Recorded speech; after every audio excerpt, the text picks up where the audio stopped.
Bé, penso que el primer quart ens ha passat una mica com la setmana anterior. La setmana passada, el dimecres, vam rebre 29 punts a casa, avui n'hem rebut 24, sobretot en 4 tirs alliberats que volíem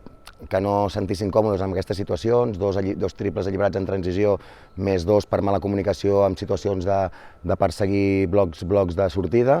Ho hem parlat al final del primer quart, com ja vam fer dimecres, hem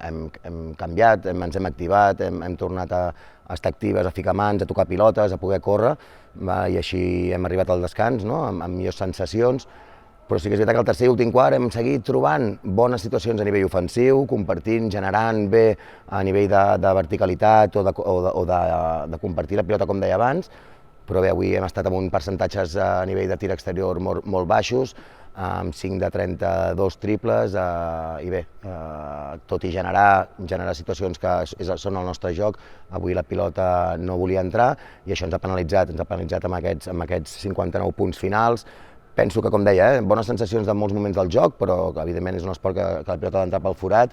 i no hem sigut capaces d'aprofitar aquests tirs alliberats, aquests contraatacs després de molt bones defenses, amb situacions d'avantatge ofensives, que hem perdonat massa situacions també per matar el partit abans i per veure'ns amb més distància en el marcador. Però bé, em quedo amb això, que hem treballat fins al final, hem fet un bon treball a nivell de rebot, que era una de les claus per poder competir avui aquí en aquesta pista davant aquest rival, hem estat molt bé en aquest aspecte i bé, no toca altre que descansar avui, tornar cap a la seu i preparar el partit de l'última jornada contra Girona, que bé, que serà un bon partit a casa i l'últim partit de la fase regular per preparar abans els play-off. Sí que és veritat que avui penso que ha sigut un partit amb bones defenses per part dels equips a nivell defensiu, però sí que trobo una mica abusiu els 27 faltes per part nostra i els 18 faltes per part de l'equip local i sobretot els 32 tirs lliures llançats per elles i només els nostres 10 tirs lliures. Evidentment, com dic sempre,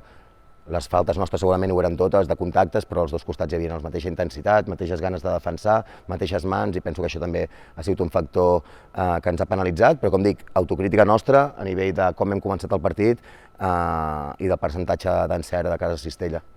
Seguim treballant, seguim contentes del treball que estem fent, ens hagués agradat guanyar i allargar la ratxa a 7 victòries, però no toca altre que això, tornar, descansar i preparar bé l'últim partit de la Lliga.